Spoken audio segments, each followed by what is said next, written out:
Whoa, it's windy out here and I'm under the weather, so if you have a hard time hearing me, that's why. My apologies. But in this video, I want to compare the Nakto Folding OX e-bike to the Velotric Fold 1 e-bike. These are very similar products and they come in at a very similar price point, so I thought I'd make a comparison video to help you out decide which one might be right for you. I have full reviews on both of these products if you want to check them out. And this video is just my personal take and experience using both of these products, but it is just my opinion. So I'm just going to jump right in and say it. I think I like the Velotric Fold e-bike better than this one. And there's a lot of reasons why, but I feel like just overall it's a better quality e-bike. So let me get into some of the reasons why I think that. So starting off is the price point. At the time of this recording, this bike comes in at $1,200 and this one comes in at $1,000, so it'll save you $200 if you go with this e-bike. It's actually the cheaper one. But not only that, it comes with a lot better features and accessories and parts with it that I think this one is lacking in. One of the differences is the headlight and tail light. This one comes equipped with both. This one only has a little headlight and no tail light with it, but this headlight is definitely brighter than this one.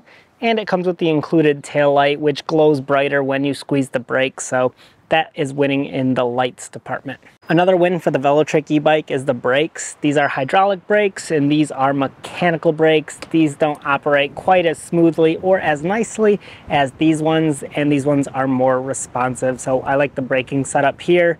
And then I also like their shifter. They use a 7-speed trigger shifter, where this one only has, what is it, a 6-speed thumb shifter. This one doesn't operate as smoothly as this one. It feels a little bit nicer pedaling this bike. They both come with fenders, but Velotric is going to be metal. This one is just plastic. They both come with a rear rack as well, but this one is actually welded right into the frame. It looks a lot cleaner and it has a higher load capacity. This one is like a third-party accessory that just attaches to the back. It doesn't look quite as nice as this, and I don't think it's quite as durable. Now, both of these e-bikes are folding e-bikes, but the benefit with the Velotric one is that the handlebars actually fold down just by hitting this little switch right here, where this one, the handlebars actually don't fold down. So this takes up more space in a vehicle and it just doesn't fold down as nicely if you want to store it somewhere. So I like that the handlebars fold down with this one.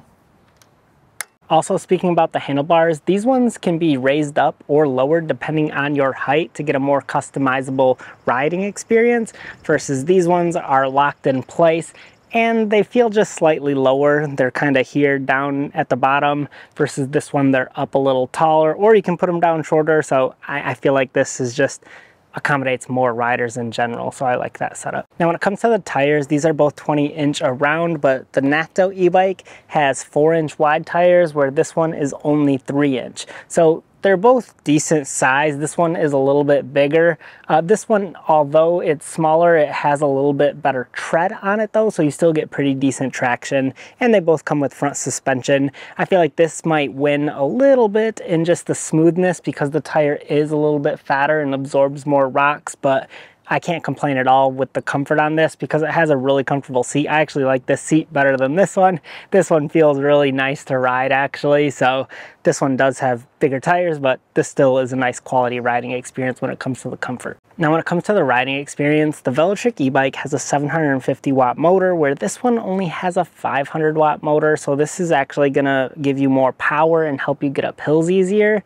And then also both of these e-bikes have a top speed of 28 miles an hour, but the unique thing about Velotric again is you can actually choose to set your top speed, whether you want it to be from 12 all the way to 28 miles an hour. This one isn't as adjustable, you just get the top range of 28 miles an hour. Now I will say that I feel like Velotric is a little bit more peppy. It gives you a little more oomph when you do have the speed limit set to 28 miles an hour, versus this one, I feel like the first 3 pedal assist levels are a little more gradual, a little more reserved, and then 4 and 5 obviously give you a lot more speed and momentum. Overall, I feel like I like the way this rides better.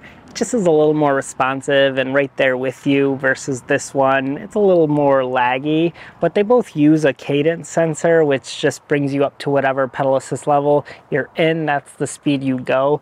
So that's how they both operate, but I just feel like this one is a little bit smoother of a ride. The user interface for this is pretty smooth and operates really nicely, and the buttons are easy to toggle between different pedal assist levels, versus that one isn't quite on the same level as this, and the buttons don't press the same way. This one, however, does have a horn included with it. This one doesn't, but it instead has a bell if you want to use that. Now, because the Nakto e-bike has fat tires on it, it does make this a little bit heavier. I think it comes in at 71 pounds, where the Velotric, I believe, is at like 63 pounds. When I looked on Nakto's website, I didn't see an IPX rating for this e-bike, but I do know that Velotric is IPX6 and the battery is IPX7, which means you can fully submerge the battery underwater if you want to. And then the e-bike itself and everything on it, you can fully get it wet. You can ride it in the rain. You can spray it with a hose. You can take it in the car wash if you want to.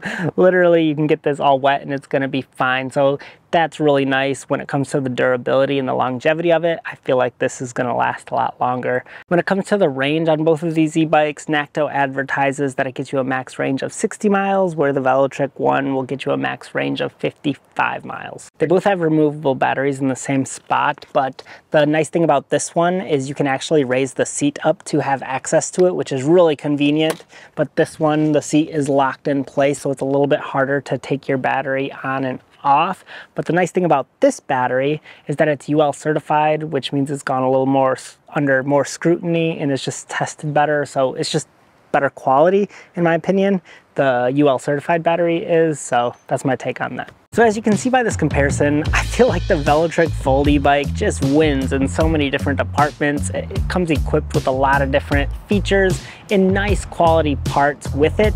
And surprisingly, it's actually $200 cheaper than this one. So in my opinion, I personally would go with the Velotric Fold. But if you're looking for a little bit fatter of a tire, and if you want the easy access to the battery, things like that, this one feels a little bit smaller as well to ride, doesn't have the handlebars that come up quite as high, then this one might be right for you. But personally, in my opinion, I like this one better.